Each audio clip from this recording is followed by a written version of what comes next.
Good morning. Welcome to the Montgomery County Sheriff's Office. I'm Sheriff Wesley Doolittle.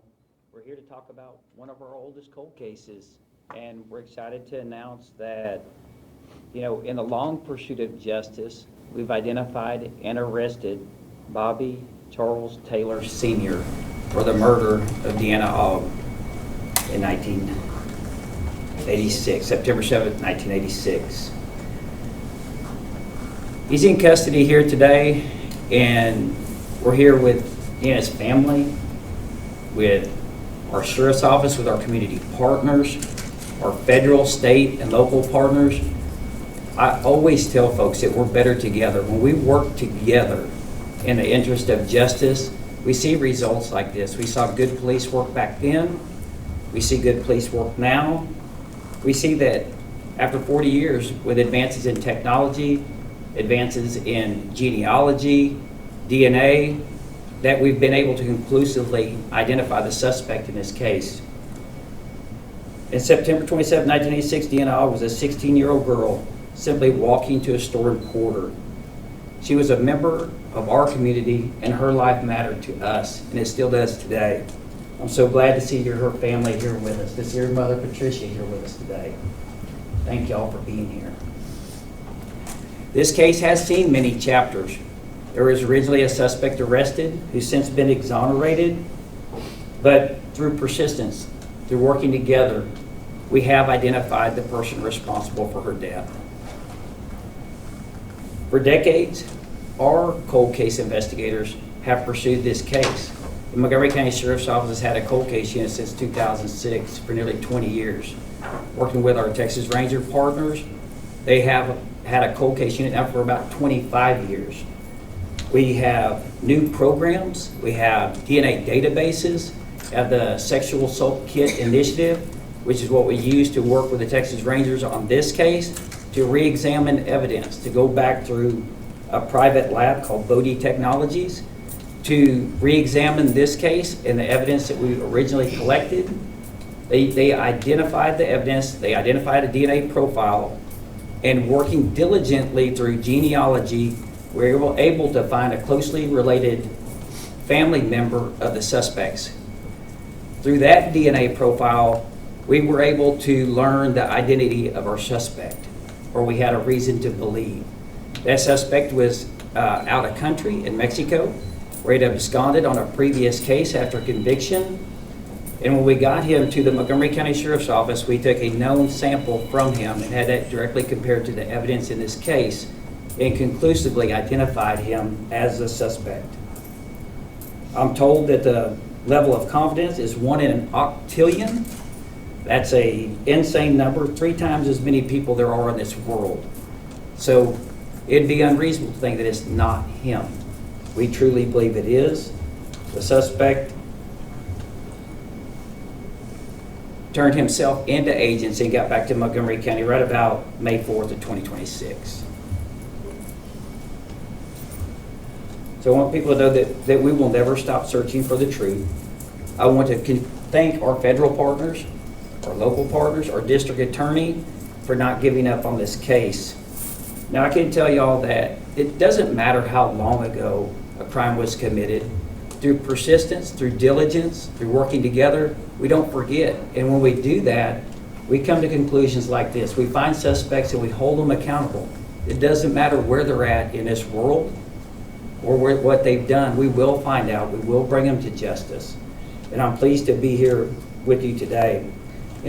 Just this year, the Montgomery County Sheriff's Office was selected to be one of 2 agencies in the state of Texas to implement a rapid DNA system.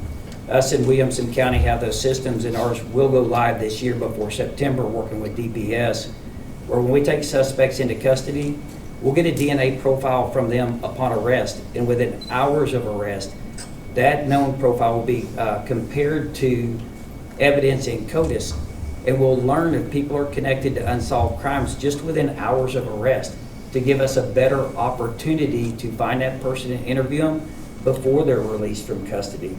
And I believe, if I'm not mistaken, that came around about 2007. We've always taken DNA samples upon release from jail, but in 2007 for qualifying offenses, we started taking them upon arrest. So we're hopeful that that will lead to more cold case solves. I will also tell you all that I think the pictures of Mr. Taylor are scrolling behind me, or that they released them. If you recognize him, if you've got evidence, if you've got information, maybe about crimes we were unaware of, if you've got information about this case, if you knew him, had suspected information at any time in his lifetime, contact our office. The phone numbers are up here. But for the public and our work with you, you have the information. You know your community, you know your neighbors, you know people. And we rely on you to give us information. So if you think you have something that can help us in this case, please call our office. I'm going to turn this over now to our district attorney. Thank you. Grateful for y'all to be here today, particularly for the family. Very grateful to you. I want to say three things. The first thing I want to say is that there's a reason that there is no statute of limitations for murder. It doesn't matter how many pages of the calendar have turned when we're trying to find accountability here, because there's no more serious crime in the law. We've alleged that this man, Mr. Taylor, has killed Deanna. And when he did, he took away everything she had and everything she would ever have. And she took away the experiences that you, the family, would have had with her. Her graduation, her wedding, every holiday and every birthday. And I'm sorry. 40 years of that, and that loss is incalculable, and it's heartbreaking, and I promise you that every man and woman in uniform feel it for you. And so for us, it makes no difference how long ago this was. None at all. Second thing I want to say is that in law enforcement, there's an ethos, a way of life. It's not always known by civilians, but that way of life that these men in particular experience is that there's just no quit in them.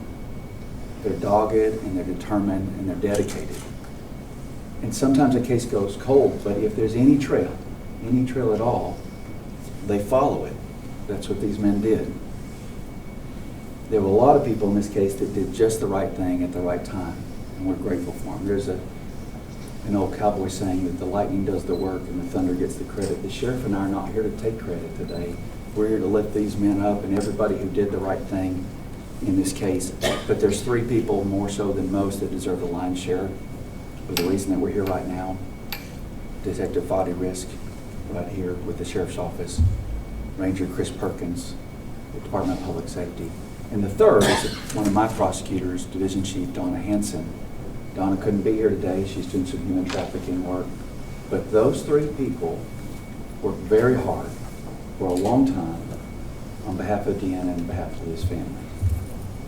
And they're the reason that we're here today. And I could not be more proud of you gentlemen and of my prosecutor, and I know the sheriff feels the same way. And I hope the people of Montgomery County are proud of these folks as we are of them. The third thing I want to say, and this needs to be said, there's much more to do. Mr. Taylor, this is important, Mr. Taylor is presumed innocent up until the point we prove him guilty beyond a reasonable doubt.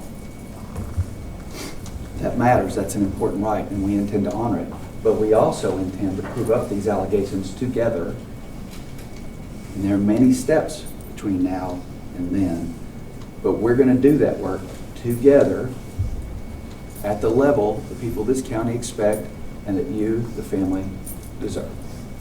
That's our promise to you. We will do that. The sheriff says that all the time, that we are better together, and we really are, but we are going to ensure that justice is done and seen to be done. That is our promise to you. I'll give it back to the sheriff. Thank you, District Attorney. Appreciate that. At this time, we're going to have Deanna's mother, Patricia, read a statement for you. I'm not too good at this, so my eyes are kind of blurry. I can't read it. I can't see it. Would you like me to read it? I can't see it. I can't see it. I'm going to read the statement for her, just so you can clearly hear it. Deanna Lynn Ogg, the girl who loved her mama's dresses. She loved makeup, and she loved Jesus too. She could rock out to an album or mellow to a slow country song. She liked to dress out in her best or tie her hair up and roam around in her big brother's concert t-shirts.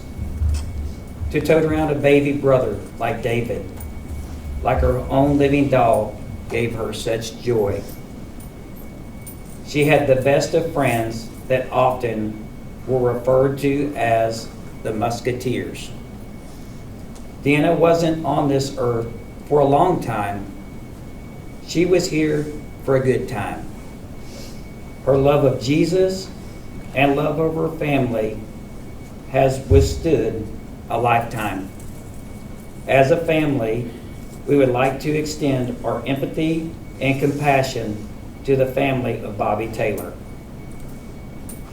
As we have had 40 years to grieve and accept that Taylor's family's journey has just begun. We would also like to thank the detectives for never losing hope and their devotion to giving us closure. So now we may begin to heal and move forward. Patricia Ogg.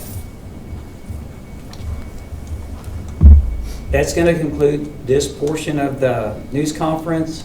We will take some questions if y'all have them. Mike, he'll be convicted of what, the 86 law now? What was that back then? Well, it depends on how we end up going forward. He's charged with capital murder, and he is subject potentially to the death penalty under that law. Is there any information you're releasing at this time about how he accosted her or, got access to her? I don't have any. That'll all come out in the trial. It's been well documented in the case reports and stuff too, and the detectives will be able to give you some information on that.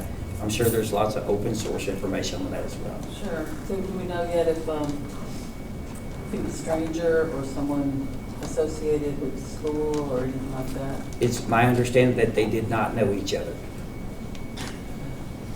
Thank you. Yes, ma'am. Sheriff, you mentioned obviously advancements in DNA technology led to this. Were you guys actively working the cold case, or how did it actually come about? Did you guys just get a match through that new system you were talking about, or how did it come about now? Okay.